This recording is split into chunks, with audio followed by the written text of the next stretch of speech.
हमारे ज्ञान में, साधना में, तपस्या में इतनी सामर्थ्य नहीं है कि हम अपने जन्म जन्मांतरों के जो कर्म संस्कार जमा हैं उनको भस्म कर सके। उन्हें केवल प्रभु ही कृपा करके नष्ट करते हैं। इसलिए चाहे जिस मार्ग का पथिक हो, चाहे गुरु रूप से हो, चाहे भगवान रूप से हो, वो आश्रय लेता ही है, क्योंकि बिना आश्रय के ये कर्म बंधन, ये कर्म संस्कार नष्ट नहीं होते, ये भोगने पड़ते हैं। कितना हम भोगेंगे? एक दो जन्म में खत्म हो जाने वाली बात हो तो भी है। पूर्व भंडार तो भरा हुआ ही है कर्मों का, और नवीन कर्म हमारे ऊपर से हो रहे हैं। कहीं सतोगुण की वृत्ति आई तो शुभ कर्म हो गए, रजोगुण तमोगुण बढ़ा तो अशुभ कर्म हो गए। बस इसी में हमारा पूरा जीवन जा रहा है। बिना भगवद आश्रय लिए हम शुभ अशुभ कर्मों के जाल से मुक्त नहीं हो सकते। जैसे तूफान आ रहा हो तो बहुत बड़े गिरी का, पहाड़ का आश्रय ले लो तो बच जाओगे। ऐसे ही माया की त्रिगुणात्मिका, जो शतुगुण रजोगुण तमोगुण जनित अविद्या की वायु है, इस सब को बहा करके प्रपंच में नाना प्रकार के क्लेश, दुख, अशांति, शोक प्रदान करती है। अगर कोई बच पाया तो भगवान विश्वेश्वर के चरणारविंद रूपी पहाड़ का आश्रय लेकर मामेव ये प्रपद्यन्ते, केवल मामेव ये प्रपद्यन्ते। माया के तूफान की ताकत नहीं कि भगवान के चरण आश्रित को उड़ा सके, भ्रष्ट कर सके, नष्ट कर सके। नामे भक्ता प्रणश्यति। भगवान स्वयं आदेश करते हैं। कोई ज्ञान योग के द्वारा भेद भक्ति से मुझे प्राप्त करता है, कोई कर्मयोग के द्वारा मेरा विराट रूप अनुभव करके कि सब भगवान का स्वरूप है, तत्सुख सेवा भावना से चराचर जगत की सेवा करके मेरे को ही प्राप्त होता है। कोई अष्टांग योग के द्वारा चित्तवृत्ति का निरोध करके परमात्माकार वृत्ति के द्वारा समाधि भाव से मेरा ही साक्षात्कार करते हैं। पर भगवान को अधीन करने की एकमात्र वृत्ति है अनन्यश्चिन्तयन्तो माम ये जनाः पर्युपासते तेषाम नित्याभियुक्तानाम योगक्षेमं वहाम्यहम्। श्री भगवान कहते हैं अनन्यास, जो अन्य आश्रयों का त्याग करके केवल मेरा ही चिंतन करते हैं, ठीक प्रकार से मेरी उपासना करते हैं भली भांति से, अर्थात सांगोपांग, तो उनके योग क्षेम का वहन मैं करता हूं। वो निश्चिंत निर्भय निशोक होकर निरंतर मेरे भजन में लगे रहते हैं। ये जो प्रोत्साहन के लिए कहा जाता है कि 24 घंटे में आप कुछ समय निकालकर भजन कीजिए, ये प्रारंभिक बात है।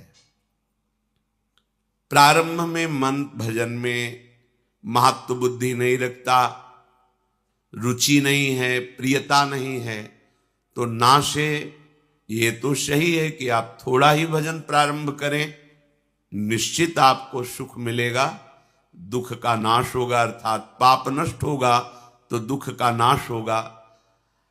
पर ये बात वंदनीय या प्रशंसनीय नहीं है, क्योंकि श्री भगवान का आदेश है मेरा निरंतर चिंतन करो।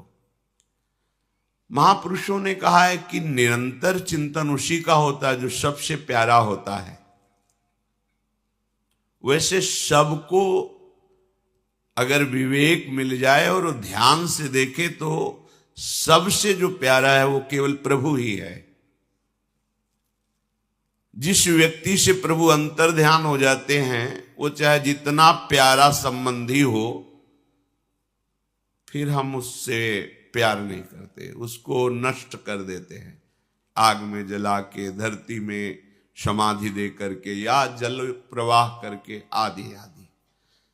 अर्थात हमारा सबसे प्यारा जो प्रभु ही है, इकलौता बेटा है, वही पूरे संपत्ति का अधिकारी और पधार गया। अब रख लो, नहीं रख पाओगे। तुमने बेटा तो पांच भौतिक शरीर को माना था, जो अंदर था उसे तुम्हें परिचय ही नहीं है। जब परिचय नहीं तो संबंध कैसा? लेकिन वो कहते नहीं, वो जो था वो तो चला गया, अब ये तो माटी है, शव है, अब तो ये शरीर है। तो तुम प्यार किससे कर रहे थे? शरीर से नहीं कर रहे थे क्या? अब प्रश्न खड़ा हो गया। वो अनजाने में भी शरीर से प्यार नहीं कर रहा था, जो प्रभु है उन्हीं से प्यार कर रहा था। पर ये सत्संग के द्वारा जब अज्ञान का नाश हो जाता है, तो प्रभु में महत्व बुद्धि करके जब हम देखते, तब हमारे अंदर निरंतर भजन की वृत्ति आती है। अभी वस्तु में, व्यक्ति में, पदार्थ में, अनुकूलता प्रतिकूलता में इतना मन महत्व कर लिया है कि हमारा भजन छूट जाता है। भजन छूटने का कारण प्रभु से बढ़कर कुछ मान लिया है, इसलिए भजन छूटता है। सच्ची बात, अगर प्रभु से बढ़कर कुछ ना माने तो भजन स्वाभाविक होगा, स्वाभाविक। क्योंकि जिससे प्यार होता है, जो सबसे प्यारा होता है, वो भुलाया ही नहीं जा सकता।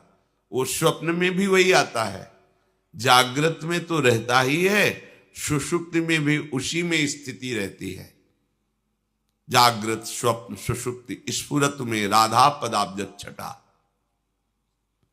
निरंतर स्मृति उसी की होगी जो सबसे प्यारा है। भूल से हमने यहां सबसे प्यारा अपने शरीर को मान लिया, भूल से हमने यहां सबसे प्यारा दूसरे के शरीर को मान लिया, सबसे प्यारा पद मान लिया, सबसे प्यारा रुपया मान लिया, भोग मान लिया। ये सत्संग साधना भूल मिटाने के लिए है। सच्ची मानिए, कुछ नया प्राप्त नहीं करना है, जो आपको प्राप्त है उसी का अनुभव होता है। ये बात पहले समझ में नहीं आती। गुरु कृपा से जब अध्यात्म की ऊंचाई पर वृत्ति पहुंचती है, तब ये समझ में आता है कि जिसे हम खोज रहे थे वो कहीं और नहीं है, वो हमारी आत्मा है। आत्मा से बढ़कर कोई प्यारा नहीं। आत्मा हरिवंश प्रगट परमानंद किशोरी मात्मानम, वो हमारी आत्मा है। ये जो हम भूल करके उसी को भूल ना मानकर सत्य माने, यही बड़ी दुर्दशा है। जो हमसे भूल हो गई, यदि हम उसे भूल मान लें तो हम मिटा सकते हैं, पर हम भूल को भूल ही नहीं मान रहे, उसे सत्य मान रहे हैं। गलती को गलती मान लिया जाए, हृदय से पश्चाताप किया जाए, तो आगे आने वाली गलती रुक जाएगी। पर हम इतने चतुर बनते हैं कि गलती को भी प्रमाणित कर देते हैं कि हम गलत नहीं है, ये गलती नहीं है। सोता हुआ पुरुष तो जगाया जा सकता है, पर जो सोने का नाटक कर रहा है उसे नहीं जगाया जा सकता। ऐसे ही भूल हुई सुधारी जा सकती है, पर भूल को भूल ना मान करके उसे सत्य और गुण मान लेना, यही हमारी सबसे बड़ी दुर्दशा का कारण बन गई। ये वृत्ति जो भूल है, ना हम कभी शरीर थे, ना हम शरीर हैं, ना हम शरीर रहेंगे। पकड़ के देख लो, पकड़े हो शरीर को, कहां गई बाल्यावस्था रोक लेते, कहां गई यौवन अवस्था रोक लेते, अब आ रही मृत्यु अवस्था रोक लेना भला। तुम्हारे बस में है, तुम्हारा शरीर कुछ समय के लिए नष्ट हो जाएगा, तो भूल मिटा लो पहले से। तुम्हें कोई जबरदस्ती किसी प्रिय वस्तु से अलग करे, तब तुम्हारी दशा क्या होगी। और यदि मुझे पहले से पता है कि वस्तु छिन जाएगी और हम पहले ही उससे अपनापन हटा दें, तो जब छीनेगी तो आपको लगेगा हमने तो पहले ही त्याग दिया था। अंत ही तो ही तजेंगे पामर तू न तजें अब ही ते, ये सब तुझे छोड़ देंगे जिन जिन को पकड़ रखा है। फिर तेरी दुर्दशा होगी कि इनकी आसक्ति नया जन्म कराएगी। अगर विवेक है तो इस भूल को मिटा दो। अध्यात्म मार्ग भूल मिटाने के लिए है, भूल को पुष्ट करने के लिए नहीं है। हम अध्यात्म का भी प्रयोग भूल पुष्ट करने में करते हैं। शरीर स्वस्थ रहे, खूब भोग भोगूं, जो चाहूं वो प्राप्त हो जाए, ये भूल है। सच्ची मानिए बड़ी भूल है। इसी भूल को, इसी अज्ञान को, इसी मिथ्या भ्रम को मिटाने के लिए श्री भगवान स्वयं अवतार लेते हैं, लीला करके, उपदेश करके जीव को परम पद प्रदान करने वाले मार्ग बताते हैं। इसी रूप में भगवान सद्गुरुदेव का रूप धारण करते हैं। इसी भाव को पुष्ट करने के लिए विविध संतों के रूप में प्रभु विचरण करते हैं। प्रभु की कृपा का साक्षात वपु भगवत प्रेमी महात्मा जन है। तो ये जो कहा गया है कि थोड़ा समय आप भजन में दीजिए, ये आपको केवल लगाने के लिए कहा गया, नहीं तो भगवान का आदेश है निरंतर भजन करो। अनन्यस चिंतयन्तु, अनन्य चिंतन, अन्य चिंतन ही ना होने पावे। कुछ घंटे यदि हम सांसारिक कार्यों में तन्मय हो गए तो पूर्व वृत्तियां संसार में रहने के कारण जो थोड़ा समय भजन में देते हैं, उस समय भी भले अंगुली पे माला चले, हो सकता है जिह्वा में नाम भी उच्चारण करो, लेकिन आपका स्मरण संसार ही रहेगा। और माला चलाने का, जिह्वा से नाम जपने का फल है स्मरण, भगवद स्मृति। गोपीजनों की महिमा शास्त्रों में परमहंसों के द्वारा वंदना करते हुए पाई गई। बड़े बड़े सुखदेव जी जैसे परमहंस गोपी चरण वंदना, उनकी महिमा का गान किया। क्यों? क्योंकि उनकी बाह्य क्रियाएं भले सांसारिक दिखाई देती हो, लेकिन उनका चिंतन सांसारिक नहीं है। बाह्य क्रियाओं में जैसे या दोहने अवहनने मथनो पलेप प्रेंखेंखनार्भरुदितो क्षण मार्जनादौ गायन्ति चैन मनुरक्त धियोस्त्रुकंठ्यो धन्या ब्रज स्त्रिय उरुक्रम चितयाना। धन्य है ये ब्रजवासी युवती जन, गोपी जन। ध्यान दीजिए, इनकी क्रियाएं व्यवहारिक दिखाई दे रही। क्या? ये गाय दूह रही है, लेकिन श्री कृष्ण समाये हैं इनके मन में, इनके नेत्रों में। आज इतना मीठा दूध निकले, सुंदर दही जमे, उसका बहुत ही कोमल मक्खन बने, और मेरे लालजू, मेरे कृष्णचंद्र आए और मैं जैसी भावना करती हूं वैसे ही माखन पावे। मेरे कृष्ण आज जब दुग्ध पान करें इस गाय का तो बहुत स्वादिष्ट और मीठा लगे। पूरी भावना श्री कृष्ण में मुरारी पादार्पित चित्त वृत्ति। या दही मथते समय प्रभु की लीलाओं का गायन कैसे करे? अश्रु प्रवाह करते हुए। मनुरक्त धियोश्रु कंठ्यो, कंठ से मधुर ध्वनि में गान कर रही हूं, आंखों से अश्रु चल रहा है, और क्रिया व्यवहारिक है। घर को बुहारते समय, सोहनी झाड़ू लगाते समय, लीपते समय, बालकों को दुलार करते समय, या जो भी क्रियाएं, रसोई अमोनिया करते समय, धान कूटते समय, वो परम पवित्र प्रभु श्री कृष्ण में अपने चित्त को जोड़े हुए रहती है, श्री कृष्ण स्मृति में तन्मय रहती। देखो क्रियाएं क्या हैं और हमारी स्थिति क्या है। अगर हम ठाकुर सेवा भी कर रहे हैं, प्रगट में क्रिया भागवतिक है, तो हमारा चिंतन कहां हो रहा है, स्मृति किसकी हो रही, ये बात देख रही है। हमारे हाथ में माला है, हमारी स्मृति कहां है। सब साधनों का सुंदर फल महापुरुषों ने वर्णन किया है, स्मृति। एतावान योग आदिष्टो मच्छिष्य शनकादि भी क्या सर्वतो मन आकृष्य मय्याधाविष्यते यथा। प्रभु श्री कृष्णचंद्र जी कहते हैं, हमने अपने शिष्य शनकादिकों को उपदेश किया है कि योग का सबसे बड़ा स्वरूप क्या है। सब जगह से अपनी चित्त वृत्ति को खींचकर मेरी स्मृति में लगा देना।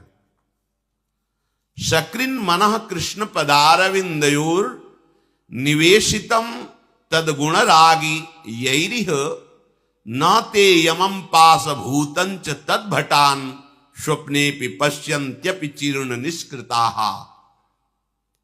इह संसारे यही पुरुषै तद्गुण रागितस्य भगवतः श्री कृष्णस्य गुणेषु रागोनुरागोस्ति अस्य वेत्ति गुणानुराग मनहंतः करणम सकृत कृष्ण पदारविंदयोः एक बारमपि श्री कृष्ण भगवतो वासुदेवस्य पादारविंदयोः चरण कमलयो निवेशितम परमार्थता। क्या परमार्थ का स्वरूप है। एक एक वृत्ति सकृत मनः कृष्ण पदारविंदयोः प्रभु में जा रही। क्रियाएं चाहे वो सांसारिक व्यापार हो, नौकरी हो, किसानी हो, घर गृहस्थी के कार्य हो, ये घंटे 2 घंटे वाले भजन की बात नहीं हो रही, ये भगवान के आदेश पालन की बात हो रही। एक एक वृत्ति प्रभु में लगा दी गई। कोई भी भूत प्रेत पिशाच राक्षस यमराज के दूत या यम या स्वयं काल उसे डर पा नहीं सकता जिसकी वृत्ति प्रभु के चरणारविंद में समर्पित हो गई।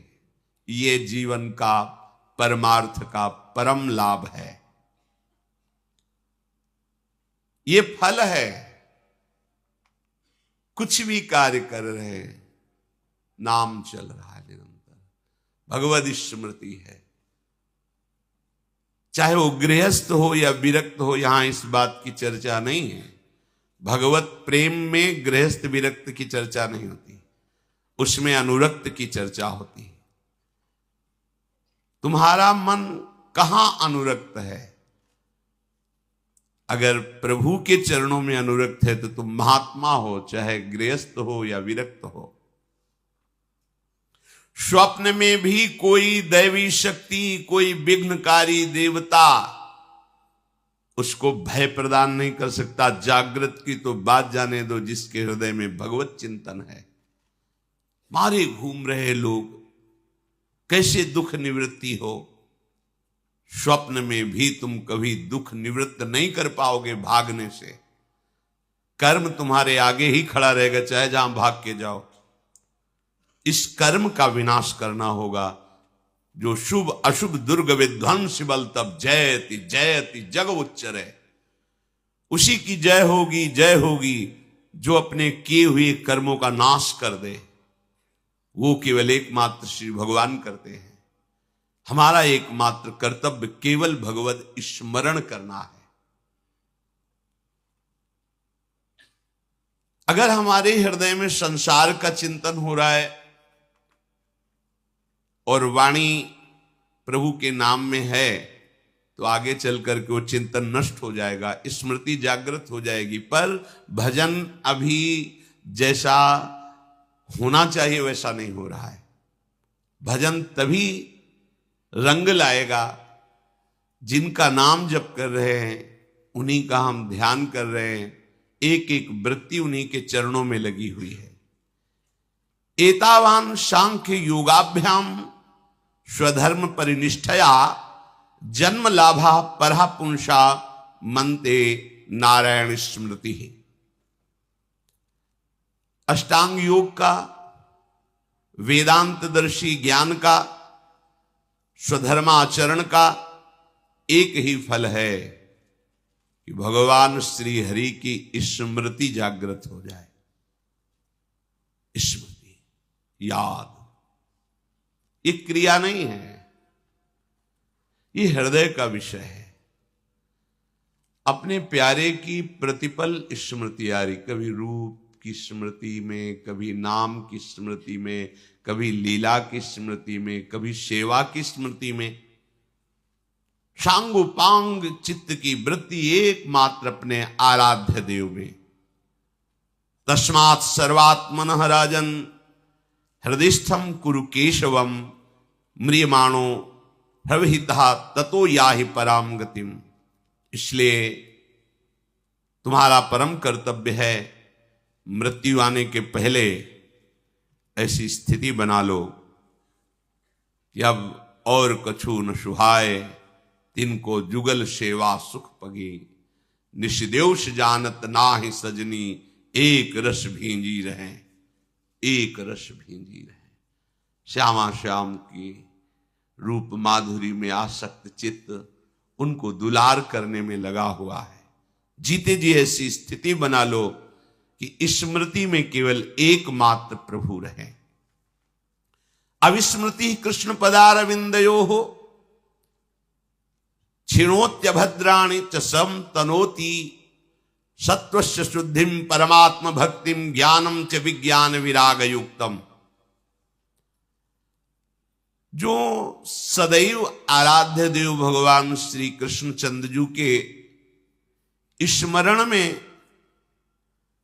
तत्पर रहता है,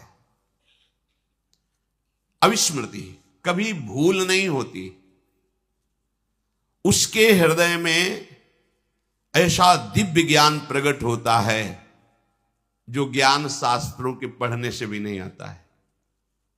अनुभूत ज्ञान प्रकट होगा, परम हृदय में शांति होगी, कोई भी अमंगल का भय नहीं रह जाएगा। उसके हृदय में दिव्य वैराग्य और प्रभु से प्रेम, अनुराग, परवैराग्य और प्रभु से अनुराग, ये सब कुछ प्राप्त हो जाएगा। दिव्य ज्ञान, दिव्य वैराग्य, दिव्य भक्ति, सब अनुभव किसको? जो अविस्मृति है। कृष्ण पदारविंदयो वासुदेव चरण कमलेभ्यो अविस्मृति अविस्मरणम। कभी अविस्मरणम नहीं होता, कभी नहीं भूलते। उठते बैठते चलते फिरते खाते पीते सोते जागते क्रिया रहित क्रिया सहित केवल भगवद स्मरण। आप कह सकते हो काम करते हुए फिर कैसे स्मृति रहेगी? जब युद्ध करते हुए स्मृति है तो इससे बड़ा कोई तुम्हारा कार्य नहीं है। तुम्हारा अभ्यास कमजोर है, इसलिए जब तुम क्रिया में होते हो तो भूल जाते हो प्रभु को। नहीं, सच्ची मानिए, कोई भी ऐसी स्थिति नहीं जिसमें अविस्मरण हो जाए। अभ्यास योग युक्त चेतसा नान्यगामिना। जो उपासक अभ्यासरत रहता है, बहुत सुंदर सेवाएं होती हैं। देखा है, कोई भी कार्य करोगे बहुत सुंदर कार्य होगा, क्योंकि मन एकाग्र है, शांत है, प्रसन्न है और भगवत प्रसन्नता के लिए सारे कार्य कर रहा है वो, और भगवत स्मृति में है। उसके हर कार्य पूजा होती है। कुछ भी कार्य करे बड़ी दिव्यता होती है उसके कार्य में, जो भगवत स्मरण परायण। और जो प्रभु से अपना संबंध नहीं रखता, उसकी पूजा भी आराध्य देव को देख के ही पता चल जाता है कि कैसी पूजा होती, कैसी सेवा होती है। उदास वृत्ति दिखाई देती है आराध्य देव में। और जब आपकी भावपूर्वक संबंध से सेवा होती है तो मुख कमल खिला हुआ सेव्य का एक दर्शन में पता चल जाता है सेवक कैसा है, स्वामी को कैसे रिझाता है। एक उसमें बुद्धि लगाने की जरूरत नहीं होती, प्रेमियों के नेत्र पड़े कि पता चल जाता है आप अपने ठाकुर को कितना दुलार करते हैं। विद्या तपः प्राण निरोध मैत्री तीर्थाभिषेक व्रत दान जप्यैः नात्यंत शुद्धिम लभतेन्तरात्मा यथा हृदयस्थे भगवात्यनन्ते। चाहे जितना बड़ा विद्वान हो, तपस्वी हो, प्राणायाम परायण हो, जीवों की दया करने का स्वभाव हो, तीर्थ स्नान करने वाला हो, बड़ा व्रत रखने वाला हो, खूब दान देने वाला हो, आदि आदि, वैसे हृदय की पवित्रता नहीं होती जैसी भगवान की स्मृति से होती है। स्मृति एक हृदय में मधुर मधुर पीड़ा सी हो रही है और प्रभु की याद छाई हुई है। ये अध्यात्म का फल है, ये प्रारंभ नहीं है, ये बड़ी ऊंचाई की बात है।